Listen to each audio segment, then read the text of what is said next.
Hello everybody, I'd like to welcome you to the Murder Mystery Book Club. Our title for today, November 5th, is The Widow's House by Carol Goodman. This is a quick and friendly spoiler warning that discussion past this point and in the comments of the video post will include spoilers for the novel. If you haven't yet read it, copies are available through the library's Hoopla database. The Widow's House is a bit of a departure from the club's usual fare, as it does lend itself more towards a horror psychological thriller than a mystery. At the center of the novel are the couple Jess and Claire Martin, both authors who moved from Brooklyn to the Hudson River Valley in order to try and reinvigorate both Jess's writing career and their marriage. Shortly after accepting the caretaker position at Riven House from Alden Montague, Claire begins to see visions of a mysterious woman around the pond on the property. Revealed during the course of the novel, the Apple Blossom girl is Mary Foley Jackson. After being crowned Apple Blossom Queen, she was whisked away by Bayard Montague, Alden's father. Becoming pregnant from their liaison, Mary is quickly married to Ernest Jackson. After her child is born in the middle of a terrible ice storm, her sister Lizzie observes her walking towards River House carrying the infant child.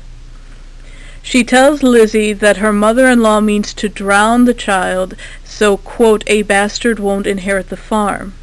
She hands the baby over to Lizzie and, stepping off the weir onto the ice below, falls through to her death.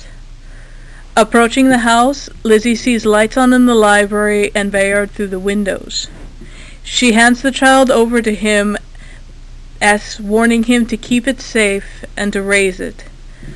As she does so, she notices the cuffs of his shirt are damped and stained pink. It's revealed later that the baby was found dead on the front steps of the house, and the story spreads that Mary left her child there, hoping that he would be found before drowning herself in the pond.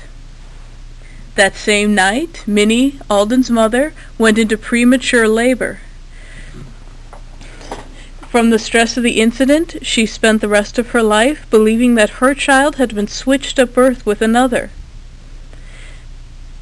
After hearing the initial story, Claire begins to believe that Minnie suffered a miscarriage that night, and in fact her dead baby was substituted with Mary's live son in order to provide the appearance of a legitimate heir. However, it is later revealed that Bayard handed Mary's child over to his housekeeper to be taken care of. That housekeeper was none other than Mary's mother-in-law, and it is believed that taking her chance to get rid of the quote, bastard child, she left the baby on the steps to die from exposure and neglect during that ice storm. After Claire discovers that her birth certificate names Alden as her biological father, and she stands to inherit his estate and fortune, DNA tests are run to confirm this fact, but also to confirm that Alden is Minnie's biological son. It does in fact confirm that Alden was Minnie's son, and the idea that the babies were switched at birth was a false narrative. Despite Minnie's beliefs to the contrary, Alden was her biological child, and her baby had never been switched out for another. The idea that it had been so was only her mind's attempts to conform reality to fit what she had seen through snippets of the trauma that night. As Claire investigates deeper into the story of the Apple Blossom girl and her connection to Mary Foley Jackson, she appears to descend deeper into a web of conspiracy and lies. Eventually, she comes to the conclusion that her husband is conspiring against her with real estate agent and former friend Katrine. However, after witnessing a clandestine meeting between them, she believes that they are carrying on an affair and attempting to drive her insane in order to have her committed and claim her inheritance as Alden Montague's heir. When she returns to the house attempting to find an ally, she finds instead that Alden, who has been proofing her work on the novel surrounding the Apple Blossom girl story, has in reality been plagiarizing. The shock of being found out gives Alden a fatal heart attack, and Katrine's appearance at the house sets into motion her and Jess's attempt to finally kill Claire to claim her inheritance. though fortunately Claire is able to kill Catherine and Jess before she herself dies. In the end, though she has been betrayed by everyone she knows and loves, Claire survives her ordeal and is vindicated. Or is she?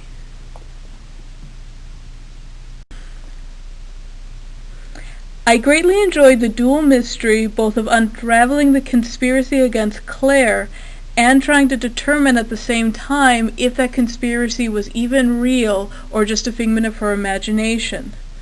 The novel does leave a great deal unanswered, providing circumstantial evidence both that the conspiracy Jess and Katrine perpetrated against Claire could be true, but that it also could just be a figment of her imagination. At the end of the novel, the sheriff points out that Jess had written everything down on his laptop, the entire plan, as if it were part of a novel.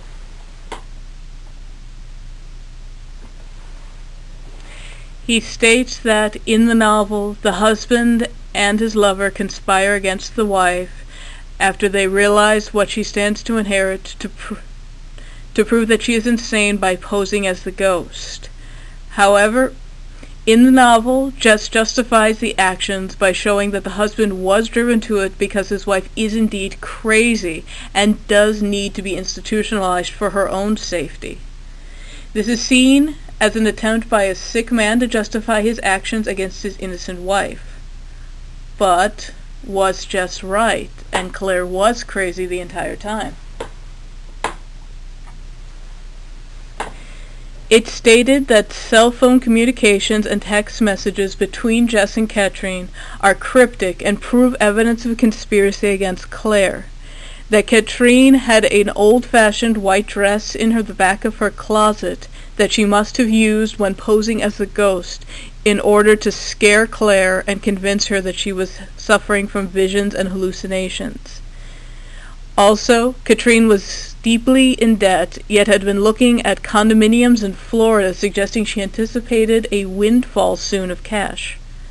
However, minor incidents from the novel, including the overflowing tub, the ink-stained handkerchief, and scratches appearing, have no corresponding messages. Were these incidents simply wear and tear, accidents that happened in the house and have no connection to the plot? Or were these